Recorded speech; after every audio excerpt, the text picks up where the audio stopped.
Hello, this video is a recap of Chapter 4 in Retail Management.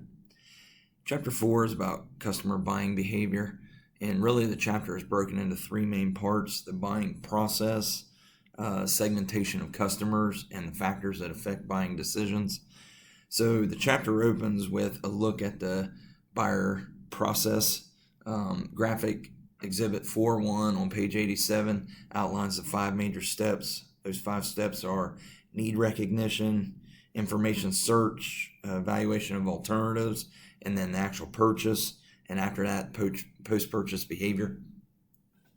In the need recognition step, it is critical for retailers to help customers identify their needs. And then before we talk about adding value as retailers, we always want to say, hey, we can do this for you. We have all this product or services that you're ready that we can help you. But a lot of times customers haven't made a decision yet on exactly what they need. So the first step for a retailer is to help customers understand what their needs are. In the information search phase, the second step, we need to realize that customers have internal and external sources. Retailers obviously are on the external side of that, so we can offer information and ways to help them decide, but they also battle their own internal sources of information. So what have they done before? What have they felt before out of the product or service that we're talking about? And then all the intimate knowledge that they have of their own attitudes and values internally that we don't get to see as retailers. Third step is the evaluation of alternatives. And really it comes down to three main things that customers evaluate before a purchase. It's the price of the product and service, the expected performance of that product or service. Again, that performance means value in the customer's mind. And then the third are the perceived benefits that the product or service offers. If we've done our job as retailers, we highlight all three of those effectively and it assists them in making their decision. The fourth step then is the actual purchase. Right, so customers go ahead and buy their product or service, and then step 5 comes up, post-purchase behavior. Really what they're asking themselves are two things. Am I satisfied? And are there any problems? If there are problems, then our job as retailers is to kick in and be a problem solver, and that's the part of step 5 that retailers need to focus on, solving customers' problems. Two things I want to mention before in this buyer process that can't be seen are the pricing models. We don't know how, we can show a consumer what the pricing model will be, but we really can't get in their minds and find out how they evaluate that. So one of the most major that your book talks about is everyday low pricing. It's important to understand what everyday low pricing is. It is a low price offered to consumers that's fair. Excuse me. So in consumers' mind, it has to be a fair price if it's going to be everyday low, right? So the words everyday low says that you won't be undersold anywhere in a consumer's mind. That's not really what it means in the strategy, but we have to be aware of that as retailers and understand that our price has to be fair in their minds. The other battle that retailers face in this 5-step process is the term showrooming.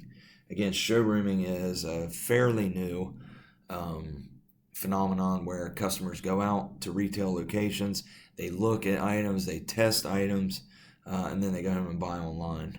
So it is a factor in retailing today, a factor that we really can't address other than through pricing and service upgrades. So those things are major implications for retailers in this buying process. I wanted to point that out to you. Your chapter then moves into the factors that affect buying decision and really mentions 4 main factors that affect consumer buying. The first is the economy.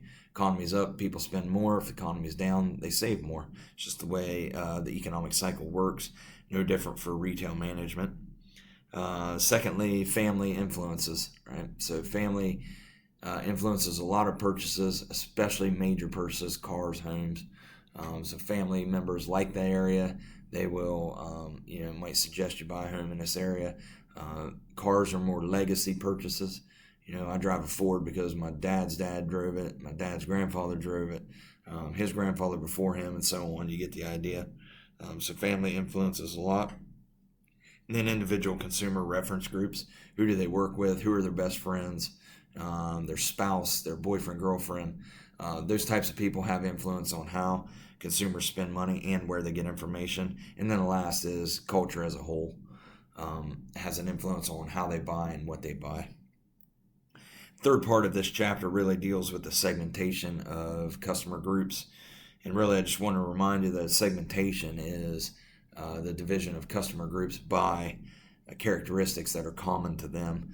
We know customers buy according to a lot of information. If they share the same characteristics, then they're more likely to buy or less likely to buy our product and service. And we need to identify that so we can address that. Four main ways to segment customer groups. The four most known ways are by geographic location, demographics of the customer groups, and then 3 and 4 really are the benefits of the product and service, and the psychographics of a customer, which is really the one psychographic that we focus on most are lifestyles of our consumers. Lifestyles dictate a lot about how consumers save, how they spend, and how they seek information. That's a recap of Chapter 4 in Retail Management, Consumer Buying Behavior.